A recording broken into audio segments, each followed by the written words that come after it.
మరో breaking news చూస్తున్నాం. లోక్సభ ఎన్నికల ప్రచారంలో సీఎం రేవంత్ రెడ్డి దూకుడుగా వ్యవహరిస్తున్నారు. ఎంపీ అభ్యర్థుల నామినేషన్ ర్యాలీలు, సభల్లో పాల్గొంటూ ప్రత్యర్థులపై విమర్శలు గుప్పిస్తున్నారు. పర్యటనలో భాగంగా ఇవాళ కొడంగల్, నాగర్ కర్నూలు జిల్లాలో పర్యటించనున్నారు సీఎం రేవంత్ రెడ్డి.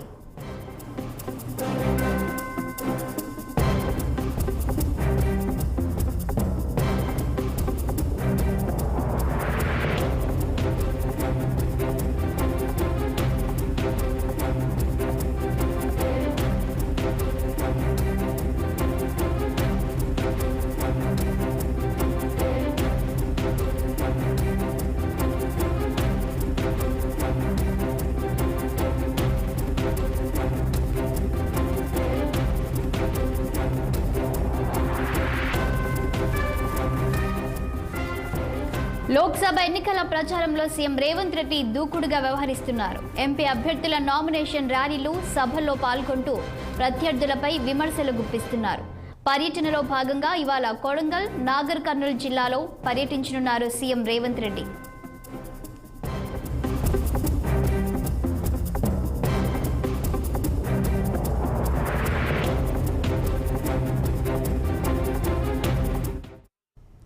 ఇక దీనిపై మరింత సమాచారం మా ప్రతినిధి శ్రీనివాస్ అడిగి తెలుసుకుందాం.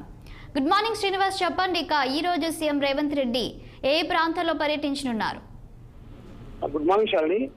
ఈ రోజు పిసిసి అధ్యక్షుడు సీఎం రేవంత్ రెడ్డి పార్లమెంటు ఎన్నికల ప్రచారంలో భాగంగా కొడంగల్ అంటే మహబూబ్నగర్ జిల్లా కొడంగల్, మహబూబ్నగర్ జిల్లాలో పర్యటిస్తారని చెప్పాలి. అయితే ఉదయం కొడంగల్, తర్వాత నాగర్ కర్నూలు జిల్లాలో అభ్యర్థులకు సంబంధించిన ప్రచారంలో కార్యక్రమంలో పాల్గొంటారు. అయితే దీనికి సంబంధించి ఇప్పటికే అక్కడ ఏర్పాట్లన్నీ పూర్తి చేసిరని చెప్పాలి. రేపు 24వ తారీఖు ఉదయం సికింద్రాబాద్ లో నామినేషన్ ర్యాలీ, ఏదైతే సికింద్రాబాద్ అభ్యర్థి దానం నాగేందర్కి సంబంధించిన నామినేషన్ ఆ ర్యాలీలో పాల్గొని ఏర్పాటు చేసిన సభలో మాట్లాడతారు. అంటే మొత్తం రేవంత్ రెడ్డి షెడ్యూల్ ఈ నెల అంటే ఇప్పటి వరకు 26 వరకు మాత్రం ఈ షెడ్యూల్ మాత్రం కొనసాగిస్తారని చెప్పాలి. ప్రతిరోజు అన్ని పార్లమెంట్లలో తిరుగుతూ ఉమ్మడి జిల్లాల సంబంధించిన 10 జిల్లాలకు సంబంధించిన పార్లమెంట్లో తిరుగుతూ కూడా ప్రచారం నిర్వహిస్తున్నారు. దీనిలో భాగంగానే ఈ రోజు ఉమ్మడి మహబూబ్నగర్ జిల్లా పర్యటిస్తారని చెప్పాలి. ఈ నేపథ్యంలో కూడా అక్కడ ఖచ్చితంగా సీఎం రేవంత్ రెడ్డి సొంత జిల్లా కావడం, అదేవిధంగా ఖచ్చితంగా అక్కడ కాంగ్రెస్ పార్టీ 2 పార్లమెంట్ స్థానాలు ఇటు నాగర్ కర్నూలు, మహబూబ్నగర్ ఖచ్చితంగా దృష్టి తీరాలని కూడా భావిస్తుంది. ఈ నేపథ్యంలో కూడా ఈ రోజు రేవంత్ రెడ్డి ఇక్కడ ఉమ్మడి మహబూబ్నగర్ జిల్లాలో పార్లమెంట్ ఎన్నికలకు సంబంధించిన అభ్యర్థుల ప్రచార కార్యక్రమం కావచ్చు, అదేవిధంగా అక్కడ ఏర్పాటు చేసిన రోడ్ షోలో పాల్గొంటారు.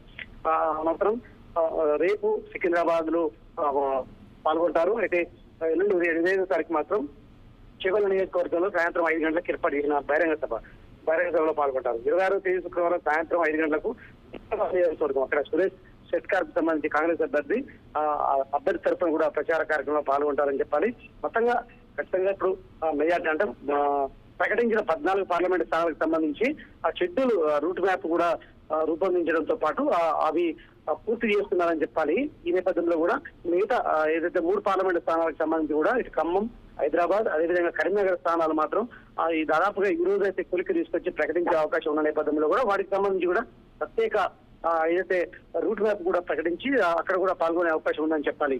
చాలా శ్రీనివాస్, ఇక్కడ చూసినట్లయితే ఈ నెల 25న లోక్సభ నామినేషన్ల గడువు అయితే ముగుస్తుంది. మరి ఇంకా మిగిలిన 3 అభ్యర్థులను కాంగ్రెస్ పార్టీ ఎప్పటికీ ప్రకటించే అవకాశం ఉంది? దాదాపుగా మిగిలిన 3 పార్లమెంట్ స్థానాలకు సంబంధించి కూడా కొలిక్కి ఏఐసిసి అయితే కొలిక్కి తీసుకొచ్చినట్టు కూడా తెలుస్తుంది.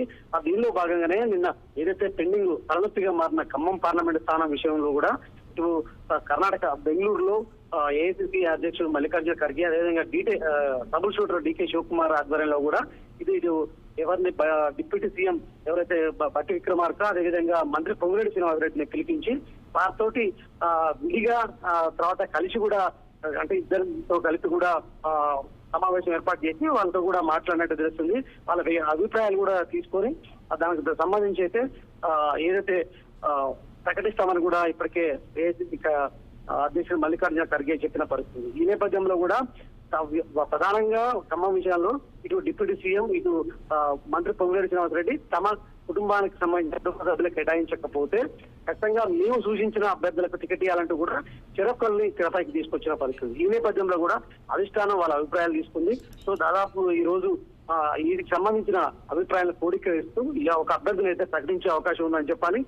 కరీంనగర్ విషయానికి వస్తే ఇప్పటికే వెలిశాల రాజేందర్ రావు దాదాపుగా మొదటి నుండి పేరు వినిపిస్తున్నప్పుడు కూడా నిన్న ప్రకటన చేయకముందే కూడా దాదాపు నామినేషన్ వేసిన పరిస్థితి.